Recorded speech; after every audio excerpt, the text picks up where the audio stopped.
use cases of Web3 through DePIN. This episode of the DePIN Hub podcast is brought to you by Nodi, the new Node as a Service product by DePIN Hub.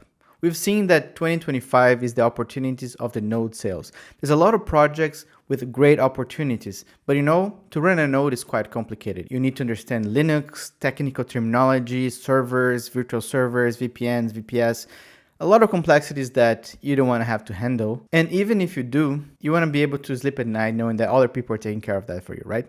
Leave this work for the nerds. We guarantee that you're going to have the best service possible and all your nodes are going to be generating passive income for you every day without you having to do any work. So go to deepinhub.io/nodes. And that page, you're going to know everything that's happening in our Node as a Service product. And make sure to subscribe to the newsletter because there you're going to know everything that's happening, all the promotions, all the sales, all the great opportunities to make 2025 a great year for us all. Hello everyone, Daniel from DePIN Hub here. And today we're interviewing Brent, CEO and co-founder of MapMetrics, a company that's revolutionizing navigation through a decentralized approach that rewards users for contributing their driving data while maintaining privacy and building a more accurate, secure, community-driven mapping system. Well, we met, I think, the first time was in 2023 in Amsterdam during Solana Breakpoint. And even though before I've been following actually MapMetrics, the growth of the project, everything that you guys have been building, and I would say that you guys are like one of the kind of like OGs of DePIN right now, right? And recently moving to Peak, there's a lot of excitement things happening around the project. That's why I'm so excited to have you today on the podcast and talk about MapMetrics, what you guys are building. But yeah, let's get started. You introducing yourself, your background, and your role at MapMetrics. Cool. Yeah, thanks for the intro. Thanks for having me. So I'm Brent, co-founder of MapMetrics. And my background is in marketing and data analysis. Yeah, I'm doing that for years. I'm doing that mostly for startups because I really do I love working in startups. It's just like wearing the different hats, the dynamics of the startup it just get me going. I really like the diversity of jobs and it's just a different energy in a startup than anything else. So yeah, and the reason why we started MapMetrics is I think always quite a nice story. I live in London and I'm working a little bit in the outskirts and I got myself a motorcycle and just to go through the city of London, obviously with the crazy London traffic. I got first Google Maps and then I started using Waze and I thought these apps are amazing. It's just it's a bit ridiculous that these are for free. So starting digging into how can these amazing apps actually be for free? And with my background of marketing and data analysis, I start going into this rabbit hole and really digging into, what are they using from our data sets, right? Obviously when something is free, you're the product. So I was looking into it and it really, really got me scared. It really kind of the amount of data that they're collecting is just out of this world. And there's one thing, it's for free. So we know kind of that they're collecting a data. So it's kind of fair. But the thing that annoyed me the most is that they have your personal details, your personal data. They know who you are, where you live. They have everything on you. But on top of that, they also collect all your geolocation data. And that's a bit much if you ask me. So at that point, we kind of saw what they were doing. And yeah, we wanted to kind of build an alternative for this. So a navigation app that actually doesn't track you personally. Obviously, you have to leave data because otherwise we have also nothing to sell. And that's the entire kind of circle of DePIN, right? You want to have money for your data, which is a very fair share. But you shouldn't have your personal details linked to the data that you're providing because the data becomes less useful, but not really. The data is still very, very valuable. So yeah, that's actually why we started MapMetrics. It's kind of crazy, right? Because everyone, I think there's basically no cell phone out there in the world that doesn't have Google Maps installed. So they know all the information about you. They have your email, they have your mapping data, they know where you're going, when you're going, how often you go. They can cross-reference so much data, that's kind of scary. And I'm sure, like you said, the things are free, you are the product. And I don't know, there's a TV show called $1 Billion Code that's talk about how this Google Maps started and how freaking valuable that information is. And you have no idea, you have no almost no way to getting out of that, right? So I think that's when I understood what MapMetrics was trying to do, I was like, okay, actually, these guys have a chance to really change the paradigm, like how these things are working.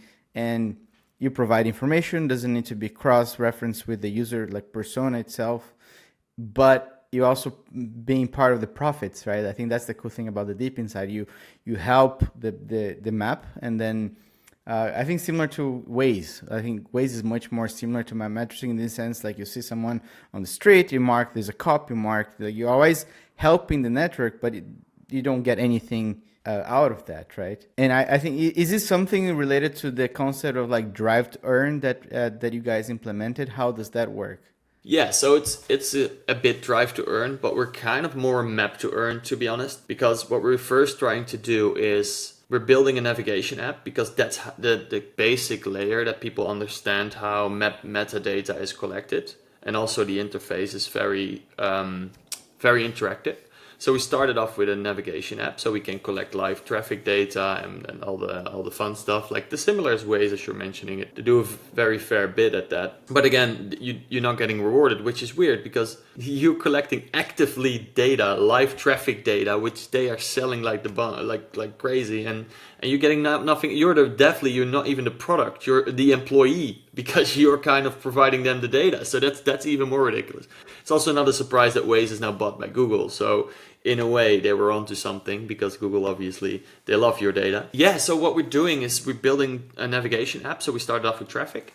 And now what we're going to move into is super interesting. And it's also kind of the main part of the project. We have now the base layer. And now we're going after the map data. So the map metadata, what we're thinking about is, for example, if you're going to a store, the opening hours are wrong. Why is it only the owner of the store that can update these opening hours? Because that's the only way for Google Maps to scale, because they can make those maps, they cannot find every company in the world and put them on the map. Companies have to do it themselves. But a company is not going to actively tell you when the store is open or not, because as soon as they're listed on Google Maps, they have done their job. But users will, because users are going to be annoyed and they're just going to let other users know, like, hey, this store is not open anymore. Same goes for menus, for example. If you take a picture of a menu, what I never got is that why can we only search for if a restaurant is cheap or expensive and what kind of cuisine they have? Why are we not able to say like, hey, I would love to have some tiramisu tonight. Where are the restaurants that kind of like serve me tiramisu? Because that's way more relevant than just like the price and Italian yes or no. So what we're doing is we're going to let people take pictures of the menus. We scrape this with AI. Then we can just say not only the dishes that they serve, but also the ingredients inside of the dishes, the prices of the dishes. So we can get a way more in-depth search. And that's just the restaurant part, right? So you can do this like across the board, and people can actively help us make this map even better than all the competition out there. This makes me super excited. I think, like, for example, I've been using Wi-Fi Map for quite some time, like I think for over a year. And then that should also be in MapMetrics, right? It should be like this place that you put everything around what's happening, time opens. And I really, really like this idea. Okay, give me all the tiramisus around Lisbon ranked by price, for example, or something like that. So then you can also, there's so many filters that you can do. I think this is super, super cool. How much have you guys built already? And how much is coming like in the next few months? So that's a good question. So we have been building the navigation app for some while now, because it's the amount of different languages of code is just ridiculous. We really underestimated that bit a little bit, because it seems easy to build a navigation app, which it is, if you use the Google Map API. So building something like that from scratch, using open source, using your own kind of like developers and the entire infrastructure, and actually provide an API yourself that you can sell rather than relying on the Google API, takes years. And we're actually now finally done with the basic navigation. So the next stage will be the data collection, and especially the quests. So what we want to do is we want to dive into what are the real kind of data points companies are looking for, and then we can put them in a quest. So for example, if you have a map and you're, let's say a fast food restaurant, and you want to know like, when do I need to open my doors later on because there is a party around the corner or something like that. What we could do is send all the students a push notification and ask them like, hey, when is the day that the party is going to be, and until what time is that party going to be? So those restaurants can now actually adjust their timetable to be more profitable. And so like there are a million use cases that you can do with hyper-localized data, especially map data, which we can tap into if we get the users the right quest in front of them. So the customers can come to us, they ask the question like, okay, my restaurant is located in this area.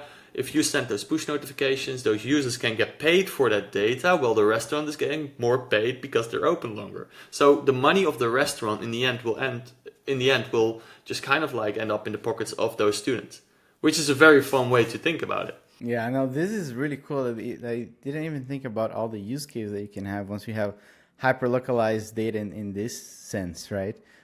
This is beautiful, and then also you also have the little device. I think, do you still have the device? The device. I remember there was like a promotion when you guys were migrating to the peak ecosystem. It's kind of like a special position tracker. How does that work and fight against spoofing? Because I guess spoofing can be a big issue as well for you guys, right? Yeah, correct. So the device encrypts the data that it collects, and then it decrypts it in the network. And what we do is we compare, obviously we have more sensors in there and different sensors than within the phone, but it mainly also does like compare the phone data. The reason for this is that in that point, we can really look into if the data is real, yes or no, if there's a real user behind the phone.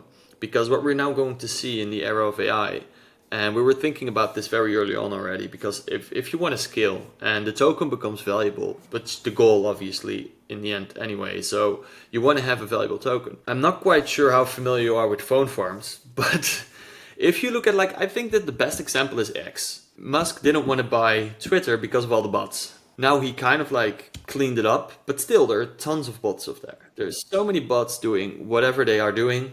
We're not going into detail, but the fact that they can install an app, have an AI, which can perfectly mimic a person, spit out all those texts and run it on X, means they can do that with every app.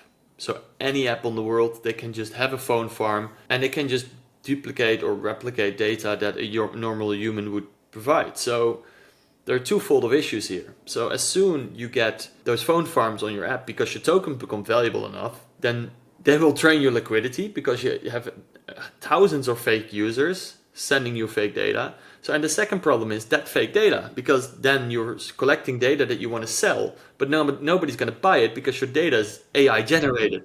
So it's kind of and that's why Bitcoin is so solid. That's why this Bitcoin is so valuable. You cannot crack a Bitcoin. You cannot go in there and hey, I have this fake Bitcoin. So it's the same thing if we're going to provide fake data. There need to be a protection layer. And this case for us, that's hardware. Because with hardware, you cannot spoof the hardware. Because then you have to take the hardware apart. You have to kind of go jump to so many hoops that, first of all, it's not worth it. Second of all, it's not working because you have to verify for each device, you need a different phone.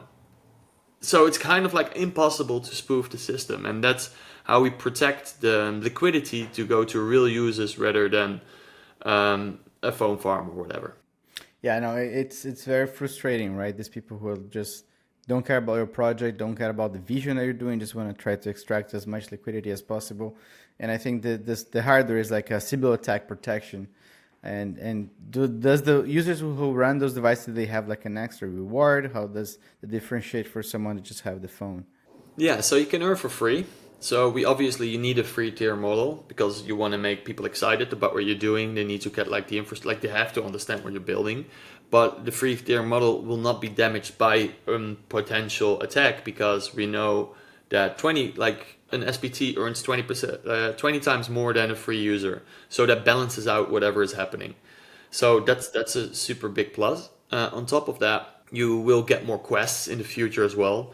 You're getting kind of a Supreme account. So we also have a check-in button so you can check in every day. So we know that you're there and that you're kind of participating. You get twofold earnings there as well. So it's really a boost for your earnings to make sure that the real earnings, the most of the earnings go to the SPT users, go to the diehard OG mapsters to make sure that the ecosystem provide the most for the people who are 100% on board.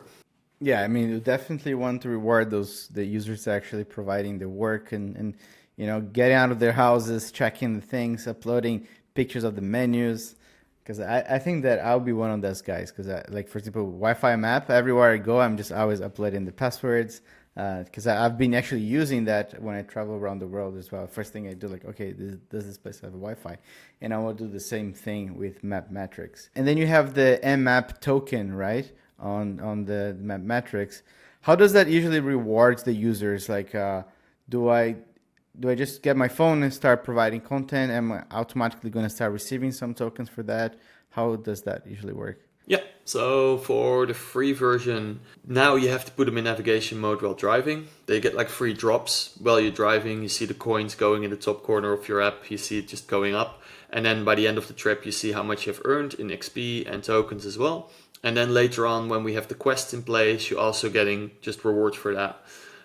For the quest variant, you probably don't need an SPT. You just get like more quests than someone without an SPT. But an quest can be validated by another user. So it's not, you don't need an SPT to validate the data. Rather than with live traffic data, you cannot wait on another user to see how fast the car is driving, and then there is even no way another user know how fast you drive. So kind of like that data is on demand, it's live streamed, and that's why the SPT is there. How are you addressing the challenges of like scammers and spoofers? Because those guys make me so angry. That's funny. Well, we have kicked a couple. So especially in the beginning of the project, we needed to tweak some setups for the SPTs. And it's very famous one that we had someone in Ireland. He had like an SPT, but he was popping up on different places. So he was clearly kind of like spoofing and trying to earn without moving and that kind of stuff. So we just tackling, like, we narrowing everything down. But because of the hardware device, it's quite easy for us to see where the spoofing is happening. Yeah. Yeah, guys, you have a lot of data, then you can write some models even to like, yeah, I think it's similar to what Helium did. Helium put an amount, like a crazy amount of effort into trying to analyze all the data from the LoRa sensors and a lot of like gateways in order to get those spoofers. And I think they managed to get most out. There's like some false positive ones, but in general, I think that was a pretty good one. So you guys are basically building like the next Google Maps, right? I think there are not that many companies out there building maps. Whereas like Google, there's I think Microsoft has, Apple has as well. Yeah, Apple Maps, and then you have Mapbox, and that's a bit it. And then you have some very small players as well. But in all fairness, I don't think that we should compare us with Google Maps that much. Yes, this is definitely a competitor. Don't get me wrong, but the angle what we're doing is a bit more different. We're community driven, whereas Google Maps is very much a company on its own and taking our data, fair enough, but not in a level that we're doing. So what we're trying to do is making our users part of the company by paying them hyper localized data and getting them really kind of like the rewards, and then we growing together. That attitude is really what we want to see and what we want to bring forward. That we have like this insane army of people that understand, like, okay, this is something different. We're building something together.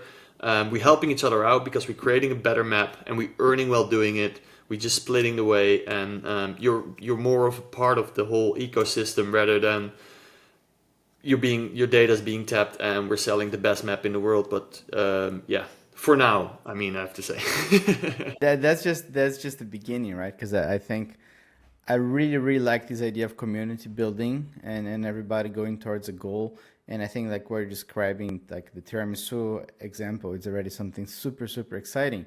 And I also saw that you were working with other DePIN projects, right? Like other projects building on Peak, for example, Silencio, SkyX. How does this collaboration going to work? Because everybody needs, a lot of projects needs maps. exactly. So that's where we jump in the first place. We're going to provide free mapping for all DePINs because they shouldn't need to be focusing on paying their mapping bills. They should focusing on building the project. So first of all, we're going to provide them with a free map. So that will be not only for the websites, but also for the applications and everything. And on top of that, we're now collaborating in selling data. So what we're doing is, because we're a map, and we're having our own map SDK, which means that other companies, Web2 companies, can use our app, our map what we're doing is we bring those data sets together and we're trying to sell them for them. So for example, SkyX, we can sell weather. Silencio, we can sell noise.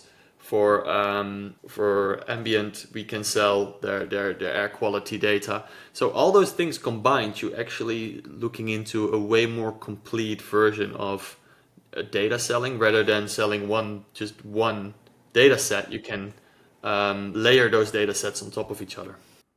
And you guys are also building like this kind of marketplace, right? Because I'm sure like Silencio, SkyX, they're experts in their own niche, but then you guys can be an extra place where they can sell the data, and then maybe I'm the buyer. I can go to your platform and I can actually I didn't have no idea about Silencio, and then you can expand and grow from there as well. And yeah, I mean, I think what you guys are doing is like God's work and trying to like help people, especially on the Web2, to get mapping.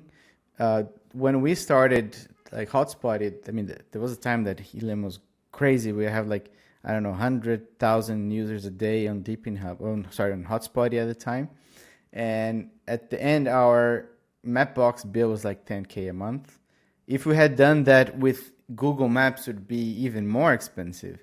It's ridiculous. Like you have no idea how expensive those things are because you use it every day. It's free.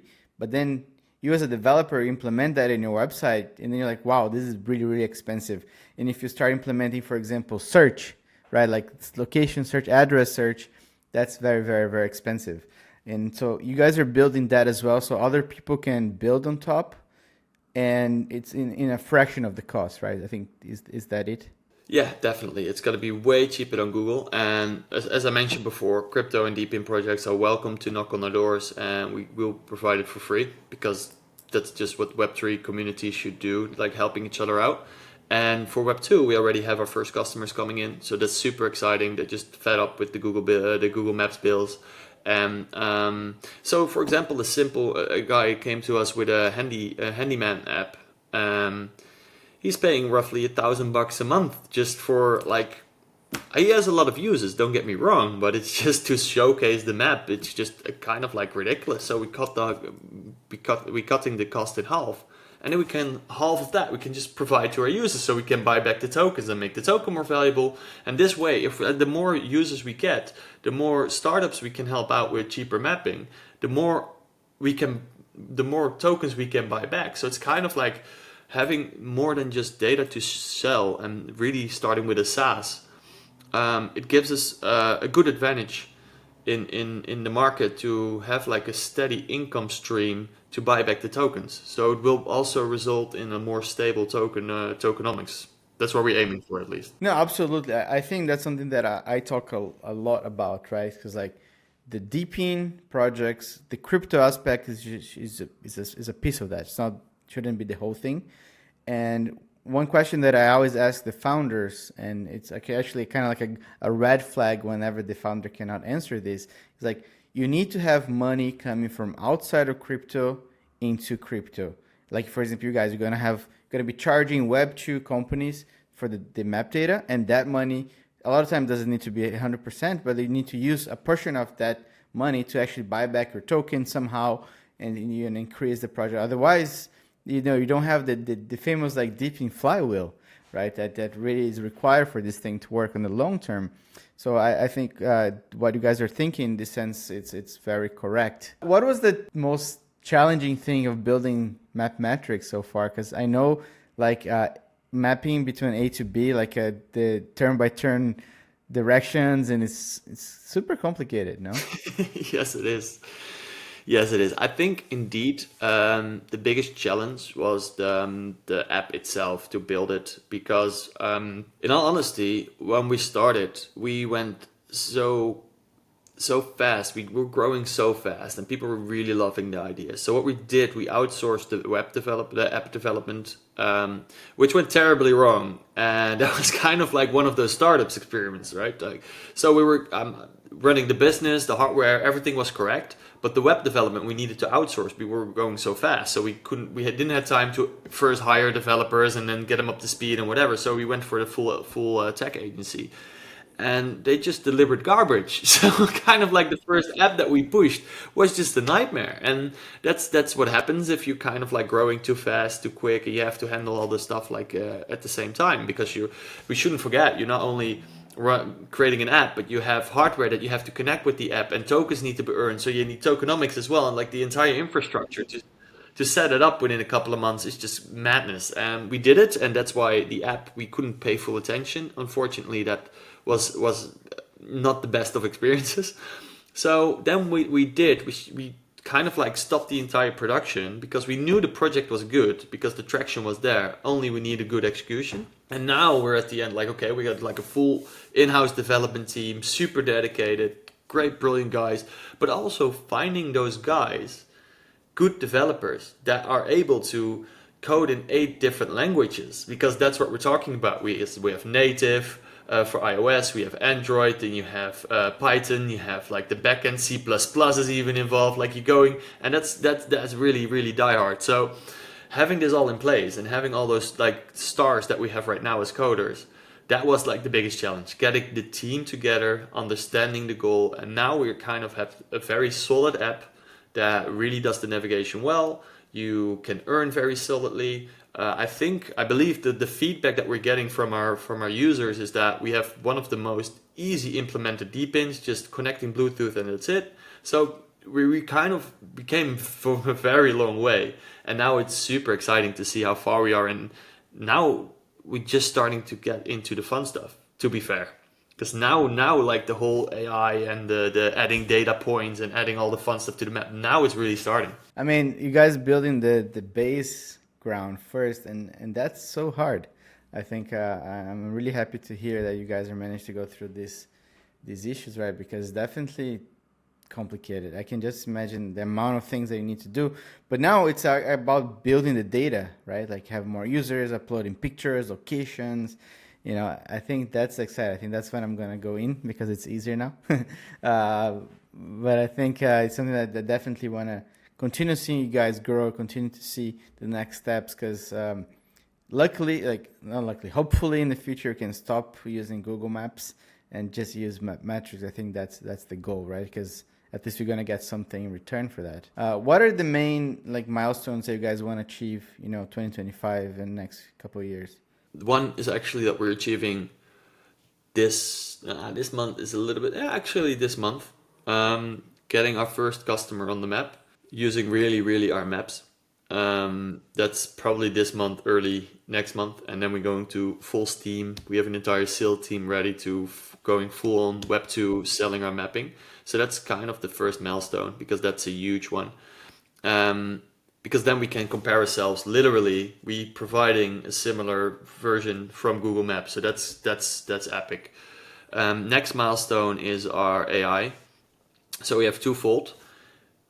AI works only as good as the data you feed it.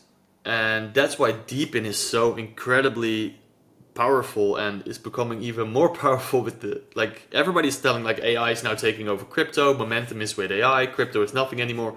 But AI is nothing without solid data.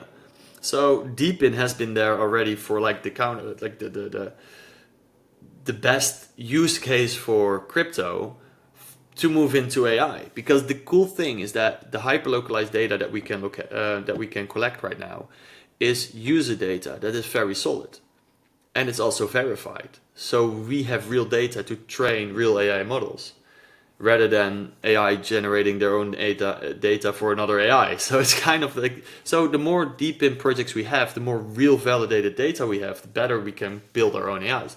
And that's the next thing what we're building is, what I was mentioning, like with the tiramisu and the restaurants and like all the fun stuff that people can send me on a quest. We're building an AI that it's called Milo, and what you can do is you can interact with the map while searching. So we have some use cases out there. For example, you can type in, this is my budget, this is the square meters of an apartment that I want to have 1 bedroom or whatever, and then which areas is the most likely I can find a house or whatever in Amsterdam. And it will search for you the house prices per square meter and will give you exactly the locations where the houses are. But can also tell you like, okay, this house is actually a little bit overpriced because the houses in the area are under like that, they have like a base layer, right? Like a base price. So you can really look into live mapping, and the points on the map are also popping up. So you can really see, okay, where the locations are, and you can also narrow down like where you can buy them or how you can buy them. So you can ask the AI very interactive questions on the map, and it can only be done if you have the local map data. And now the coolest thing is that we were talking about being a marketplace for DePIN. As soon we have this AI in place, and we have, for example, SkyX, and you're asking the AI like, hey, it's cloudy outside. I need to know when it's the best time to walk my dog before it starts raining. It can give you like, okay, you still want to be on your schedule, then 7 to 9, it probably no rain because the SkyX monitor around the corner tells me that this is the best time to go. And then it can also even kind of like advise you where to walk so it's the shortest way home in case it starts raining, kind of like all that fun stuff. And then what the cool thing is that at that point we calling a SkyX API. So we're calling a call from SkyX, and we can pay them for this. So we can build this with SkyX, but also Silencio, for example. Like, hey, I want to rent an Airbnb, but where are the noise levels? Or what you also can do is you can say, for example, I'm walking here with my laptop now and I'm working. Where are the cafe? I need to go into a meeting. Where are the cafes with the least amount of noise at the moment so I can have a decent meeting? And it can navigate you to those locations because that's a Silencio provided service. And then we can pay Silencio for the call. So you can go really, really crazy. You can cross that as well. You can kind of like go really localized search experience. Yeah, no, exactly. I'm already thinking like this, like, because the beauty of data and then interacting that data with AI is that you can have some crazy questions, right? I need to walk my dog. He's okay between 7 a.m. and 10 a.m. when it's not raining. And on the way, I want to get like a flat white. So I need to check some like coffee shop around. So it gives me everything. I just ask like, like one question. Like, oh, leave it like this coffee shop opens at 9. 9 is going to be actually super sunny. Make sure to go at that time because at 10 a.m. is going to start raining again. Because if you're in London, that's probably what happens, right? So Yeah, I like think a 5 minute window. yeah, exactly. Run now before your coffee's gonna get cold in the rain. So yeah, that's exactly it. I think, and you can only allow this, like you said, if you have the data. It doesn't matter how smart your AI is gonna be if it doesn't have that information anyway. So I think what you guys are building, collecting these things, and it will be in the future a much bigger, better product than Google Maps, right? I think it's much more useful for people because right now all I care about is when I go to somewhere, the only information that I can collect is what is the traffic, but I can't get all their information. And Google Maps is billions, right? Like look how much money also Google spent with engineering. Like they probably have like a massive team of people that's, and you guys are gonna go against the Goliath because of the DePIN, because we have the community and the fans, building people like adding information. Super cool. I'm really excited about everything that you guys are building. Where can people know more about MapMetrics, get involved, contribute, support, anything to know about the project? I mean, we have a Discord, but you can find us obviously on mapmetrics.org. We're going to change that domain name in the near future to XYZ. So, but you can find us on mapmetrics.org. You have like our Discord links there. You can buy the devices there as well. Then it will send you to the hardware development agency called Tactics Engineering, and yeah, on our socials on X as well, obviously. And of course, go to deepinhub.io and look for MapMetrics. It's gonna be everything about the project there. It's going to be like the video of this interview as well, or you can also listen to YouTube, on Spotify, iTunes. Make sure to like and subscribe to our channels everywhere on X or YouTube, anywhere, because we have a lot of really cool content. So great founders, DePIN founders like Brandon here, and definitely MapMetrics is a project that I've been following for at least a couple of years, and I'm really excited to see where you guys are going to go next. Because I can really see a lot of potential. I've been spending a lot of time talking to the Peak guy as well. So I think the move to the Peak ecosystem was a great idea. There's a lot of cool, exciting, real world projects building on Peak. So I think that's cool to see as well. And support DePIN, right? Because that's why I wake up every day just like, let's fucking go and let's build this ecosystem and build the world the way that we think it's good. Well, thanks so much for joining the podcast, man. It was a pleasure to have you here, and I hope to have you soon again with updates and next steps. Perfect. Let's do that. Thanks for having me. And thanks everyone for tuning in. Cheers, man. Right. Cheers.